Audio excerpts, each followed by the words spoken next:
আসসালামু আলাইকুম, কেমন আছেন সবাই? নতুন একটি ভ্লগে আপনাদের স্বাগত জানাই। আজকে সোমবার, ঘড়িতে এখন সন্ধে ওই 6:30 মতো বাজে। চলে এসেছি একটু রান্না বাড়া করব। আসলে কি রান্না করব এটা ভাবতে ভাবতে একটু মনে পড়ে গেল, কয়েকদিন হলো আমি বাসা থেকে এসেছি, তাই বাসা থেকে ডালের বড়ি নিয়ে এসেছি। এটা হচ্ছে মাসকলাইয়ের ডালের বড়ি।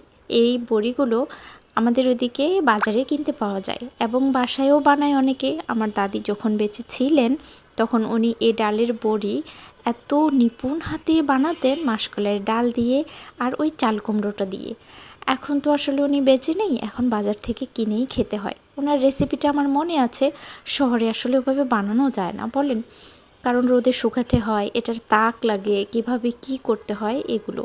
যদি কখনো সুযোগ হয় অবশ্যই আপনাদের সাথে ওই রেসিপিটাও শেয়ার করব।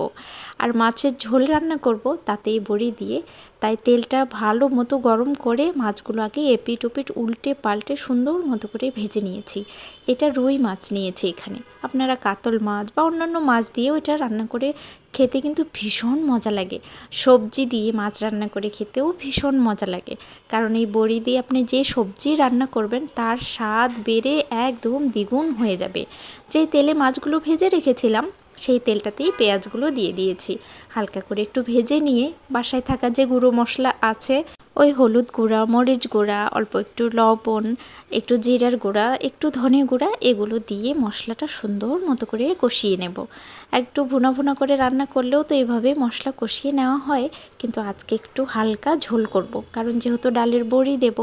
যখন ডালের বড়ি দিয়ে বাসায় রান্না করা হতো তার ঝোলটা এবং বড়িগুলো নিয়ে কাড়াকাড়ি লেগে যেত।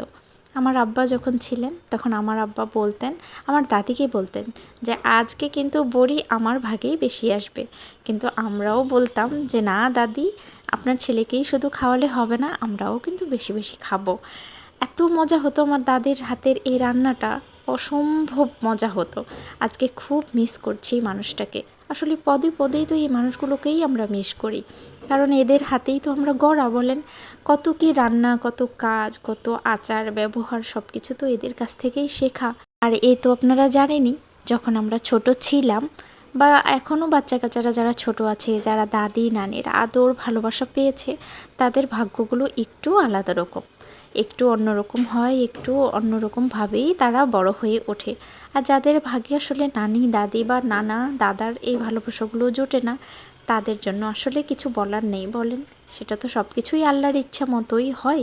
অল্প একটু ঝোল দিয়ে দিলাম, ঝোল মানে ওই যে পাত্রে ভেজে রেখেছিলাম মাছগুলো সেটারই পানিটা দিয়ে দিলাম, মশলাগুলো নষ্ট হয়ে যাবে তাতে। আর এখন দিয়ে দিচ্ছি একটু ঝোলের পানি, কারণ এটা কষানো হয়ে গেছে, সুন্দর মতো একটা গন্ধও বেরিয়ে গেছে, তেল বের হয়ে এসেছে মশলা থেকে। মাছ রান্না করতে কিন্তু বেশিক্ষণ সময় লাগেই না। যখন খড়ির চুলায় এটা রান্না করা হয় তার স্বাদটা আরও দ্বিগুণ বেড়ে যায়।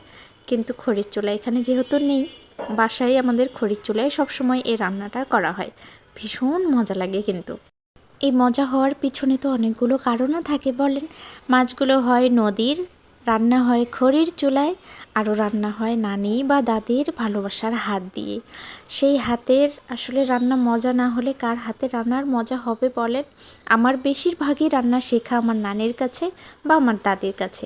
আমার মায়ের কাছে আমি খুবই কম রান্না শিখেছি, কারণ মায়ের কাছে আসলে ওভাবে থাকা হয়নি। আমি আমার নানি বাড়িতে বড় হয়েছি। এই ঝোলের মধ্যে এখন বড়িগুলো দিয়ে দেবো, হালকা যেটা ঝোল রেখেছি এই ঝোলটা এই বড়িগুলো কিছুটা টেনে নেবে।